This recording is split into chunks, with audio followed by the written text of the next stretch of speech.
Here we are at Brighty of the Grand Canyon. So we're at the next chapter. Let's see if I can get this set up here. Goodbye, old timer. That's the name of the chapter, see? Goodbye, old timer. The night was noiseless, except for the wind and the river. A few sparks gleamed in the fire like fallen stars. Brighty edged closer to the dying glow. The sand felt warm and scratchy to his skin as he lay squirming on his back, his hoofs pawing at the chink of sky between the canyon and walls. After a time, the moon showed itself and gradually, very gradually, began whitewashing rocks and promontories. It whitened Brighty's belly, too, and his nose as he lay blinking upward. At last, he snuggled into the nest he had made in the sand. He closed his eyes and let sleep claim him while the wind played with his scraggly mane. All night long, the wind and the river went on about their business, sweeping down the canyon. Sounds came through Brighty's sleep, the voices of coyotes and foxes, and the occasional ringing sound of a rock tumbling from crag to crag. But all of this was canyon music to Brighty, and he slept on in the friendly darkness. Toward morning, his thirst awakened him, and he took off for Bright Angel Creek, a small gray shadow winding down among the deeper shadows of morning. There was burrow brush on his way, and he stopped to browse here and there until his thirst pulled him on to the chattering creek. He waded far upstream, up where the water flowed so clear he could see trout darting under the rocks. He drank his fill, not in one long draught, but a little here, then up the creek away, and another mouthful until he was satisfied. Sometimes he stood quite still, letting the water foam and feather around his legs, but more often he got into a rough and tumble fight with it, pawing madly until he churned whirlpools and eddies. Then he stood over it like a victor, blowing and snorting as he watched the sand settle to the bottom again. Bright Angel Creek seemed to flow especially for him, to quench his thirst and wash his feet and grow willows and grasses that stayed green for him no matter what. Morning passed. The whole day passed while Brighty played in the creek and browsed alongside it. Only occasionally he clambered over the rocks and up the stern granite walls to get away from its gashing chatter. But always he hurried back as to an old friend. With the coming of twilight, however, the babble of the creek seemed idle nonsense. He felt a need for human company. Somewhere in the shadows, far below, a nice old man would be stirring biscuits or hotcakes. A hunger and a longing came to him, and he clattered out upon the rocks to a parapet that looked down on the camp. There, he spotted the white tent, no bigger than a deer trail.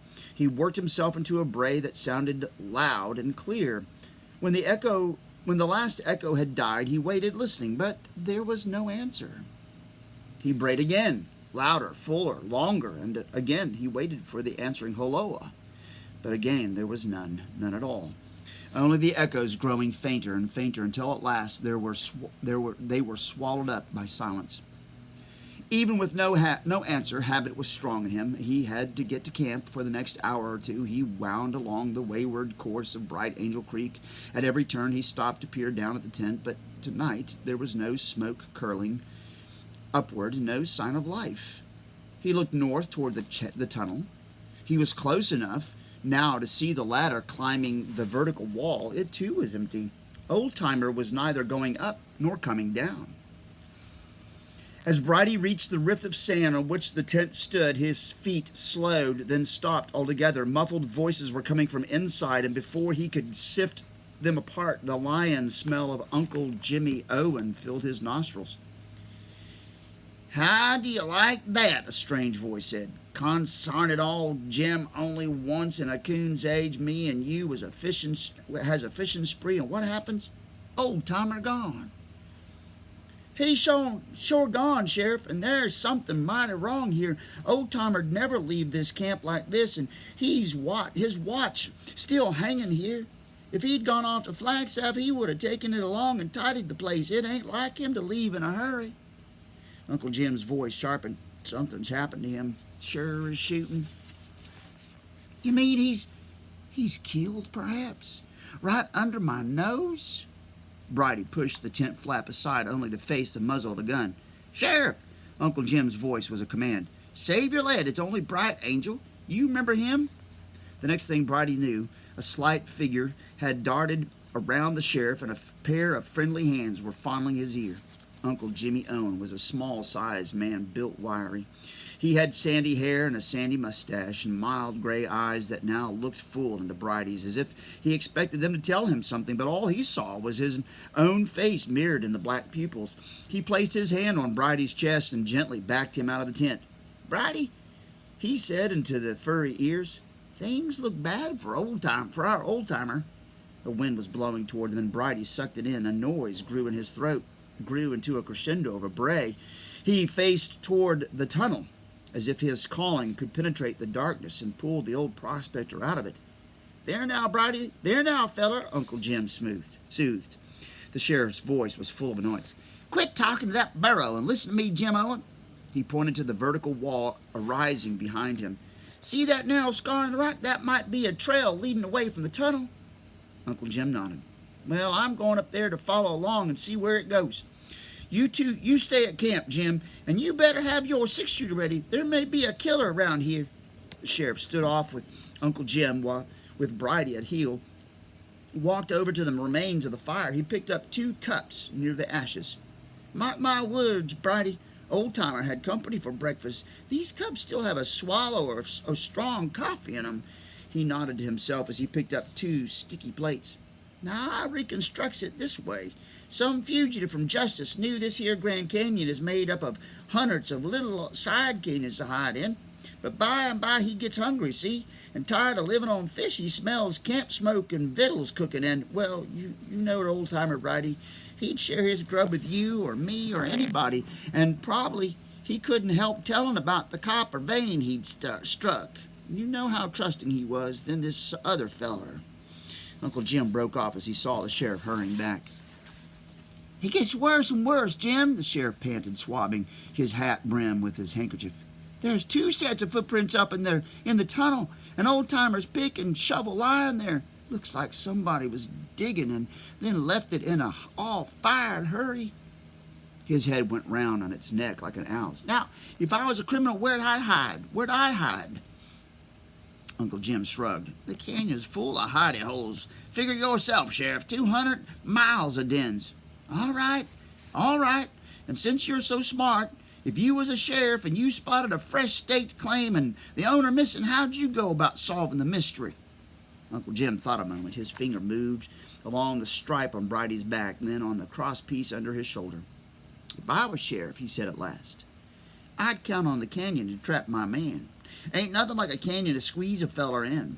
The ravens hollering at him, and snakes sticking out their tongues, and willows pointing their skinny fingers, and faces in the rocks accusing him." Uncle Jim stopped short. "Speaking of rocks, Sheriff, I'd like to be sure of one thing." He led the way down to the big river and began leaping from boulder to boulder, his eyes squinting. "You're looking for clothing snagged onto rocks, ain't you?" the sheriff shouted, trying to keep up. "Yep, I already done that. Hey, look yonder." The sheriff followed Uncle Jim's finger to Brighty standing on the shore, shaking something black between his teeth. As he came toward them, the men saw that the black thing was a hat.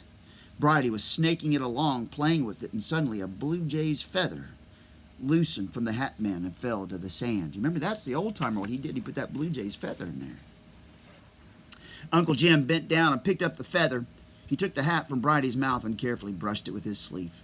He tried to hide his feelings and then gave up and buried his face inside the hat and swept. "The Colorado River never gives up its dead," he whispered too softly for anyone to hear. He stuck the feather back into the hat band and gave his own gray hat to Brighty to play with. Wordless, he tried on the black one. It was an almost fit. A little sweating of the temples, and it would mold his head. The sheriff stared into the foaming water, his eyes narrowed in thought. "But how did it happen?" he said to himself. "Old-timer wouldn't just fall in, and not an old canyon man like him. No, it wasn't an accident." He paused, and his eyes traveled up the cliff to the ledge of rock running toward the mouth of the mine. Suddenly he nodded. "I see it plain as day. Somebody must have pushed him into the river." Uncle Jim wiped his eyes. "Goodbye, old-timer." He touched the hat brim in a salute. "And don't you worry none about Brighty. Then his face changed. A look of steel came into his eyes, and his jaws clenched. "Afore we die," he said, staring at a sucking whirlpool, "Brighty and me will find your killer, and even the score." The wind picked up his words and scattered them over the river, while the men in the burro walked toward the camp. As soon as Uncle Jim entered the tent, he knew the killer was still in the canyon. Old Timer's watch was gone. Woo! What a story! Oh well, that was it for that chapter. We're back with more later. Bye.